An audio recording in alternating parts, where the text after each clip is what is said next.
Si tes parents sont encore en vie, alors tu possèdes peut-être la plus grande opportunité de toute ton existence. Et tu ne t'en rends peut-être même pas compte. Un vieil homme répétait la même histoire pour la 10e fois. Son fils soupira d'agacement, « Tu me l'as déjà raconté. » Le père baissa les yeux et répondit doucement, « Quand tu étais petit, tu me demandais la même chose 20 fois, et je te répondais toujours avec le sourire. » Allah savait que ce jour arriverait. C'est pourquoi il révéla, « Ne leur dis même pas, ouf. Si cette nuit était la dernière que tu passes avec tes parents, serais-tu satisfait de la manière dont tu les as traités aujourd'hui? Souviens-toi de la première fois où ton père t'a porté dans ses bras.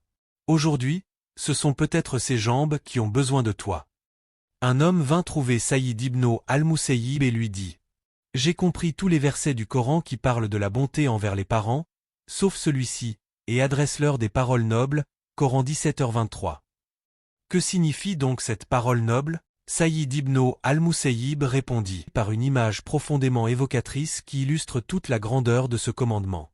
Il dit, c'est la manière dont un serviteur fautif s'adresse à un maître dur et sévère. Lorsqu'un serviteur a commis une faute, il s'humilie devant son maître, et plus celui-ci est rude et inflexible, plus son humilité est grande. C'est comme s'il disait, vois jusqu'où un serviteur coupable est capable de s'abaisser devant son maître. Envers tes parents, fais preuve d'une humilité encore plus grande. Allah dit, si l'un d'eux, ou tous les deux, atteignent la vieillesse auprès de toi, ne leur dis même pas, ouf, ne les brusque pas, mais adresse-leur des paroles pleines de noblesse. Allah élève ainsi le comportement envers les parents au rang de la parole noble. Puis le Coran va encore plus loin en honorant l'attitude d'humilité et de soumission envers eux. Et, par miséricorde, abaisse devant eux l'aile de l'humilité. La relation entre deux amis est une relation d'égal à égal. En revanche, la relation d'un enfant avec ses parents est celle de celui qui est inférieur envers ceux qui lui sont supérieurs. Pensez, si tu me respectes, je te respecte. Si tu élèves la voix contre moi, je l'élèverai contre toi, n'a absolument pas sa place dans la relation avec ses parents. C'est un déséquilibre dans le comportement et une compréhension erronée de la nature de ce lien. Certaines conceptions modernes de l'éducation, importées des sociétés occidentales, contiennent certes de belles idées, validées scientifiquement. Mais elles renferment également de graves erreurs. Parmi elles figure l'idée d'inciter les enfants à se dresser contre leurs parents, en leur faisant croire que la relation entre parents et enfants repose sur une égalité absolue. Ces conceptions sont nées dans des sociétés qui se sont éloignées de la guidance du Coran concernant la grandeur des droits des parents. Elles n'ont jamais atteint le niveau d'excellence morale que le Coran enseigne. Pourquoi Allah a-t-il envoyé les prophètes? Pour appeler les hommes à l'unicité divine, le Tawhid. N'est-ce pas là leur mission suprême et leur objectif le plus élevé? Pourtant, Allah associe à plusieurs reprises, dans son livre, cette mission la plus noble, l'adoration exclusive de lui, à la bonté envers les parents.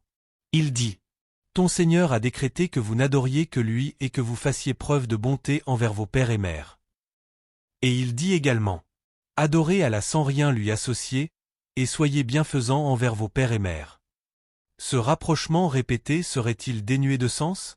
Gloire à lui. Certainement pas. Mais il y a plus saisissant encore. Que se passe-t-il si l'un de tes parents t'appelle au polythéisme? Oui, imagine qu'il soit lui-même polythéiste et qu'il t'invite à associer d'autres divinités à Allah. Le polythéisme est ce qu'Allah déteste le plus. C'est le plus grand des péchés et la plus grave des fautes. Pourtant, Allah dit, « S'ils s'efforcent de te faire m'associer ce dont tu n'as aucune connaissance, ne leur obéis pas, mais accompagne-les ici-bas avec bonté. » Subhan Allah. Il t'appelle au plus grand des péchés, et malgré cela Allah t'ordonne de continuer à les traiter avec bonté. Tes parents représentent l'une des plus grandes opportunités d'investissement pour ton avenir éternel. Le prophète paix et salut sur lui, le meilleur éducateur de l'humanité, a dit, « Qu'il soit humilié, qu'il soit humilié, qu'il soit humilié. » On lui demanda, « Qui donc, ô messager d'Allah ?»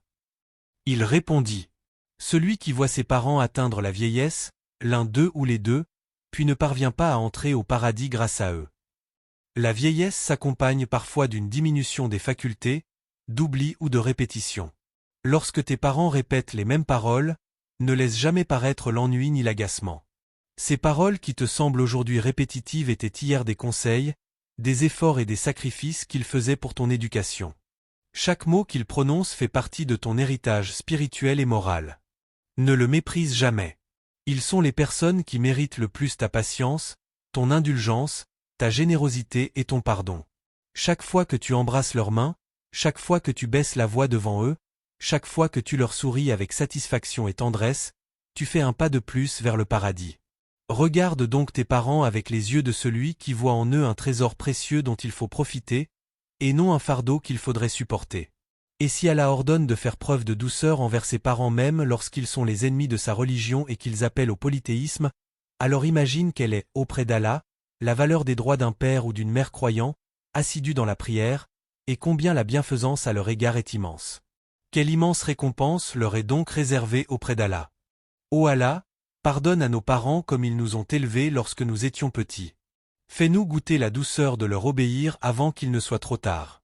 Accorde à ceux qui les ont perdus la patience, et réunis-nous tous au paradis. Amin.